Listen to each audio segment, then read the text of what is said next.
Tanggal ta karon og spark plug mga boss sa CB650R. So una naton buhaton, tanggalon naton yung spark plug cap. So naay uban side ani kaning 2, 3 ug 4, medyo lisod siya, tanggalon niyang cap kay piot. Ang diri nga side may masayon. Gamitan nato ning spark plug remover. Sakit ni siya na 16mm. Luagan nato. Pag maluag na, pwede na nato sa kinamuton kay humok naman siya tanggalon.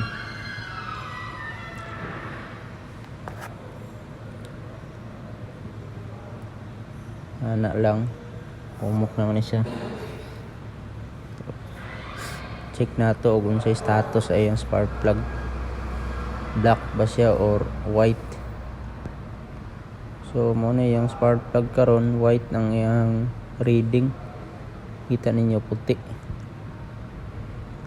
So check nato tong uban ron, mas klaro puti siya. Atong nang ipaspasan mga boss kay malangan tani og dili nato ipas forward kay upat pa kabuk spark plug atong tanggalon. So matanggal na to ni tanan, compare nato ang upat ka spark plug og same ba sila og reading lang status sa spark plug. Tanggal na to ng isa.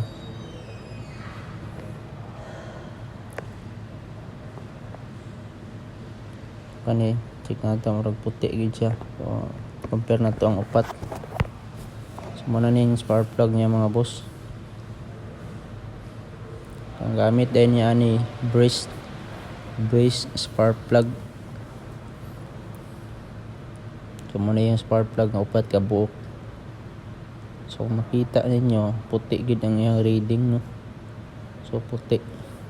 Taod na po niya yung spark plug, almost 2 years na. So ato ni siyang pulihan og original na spark plug.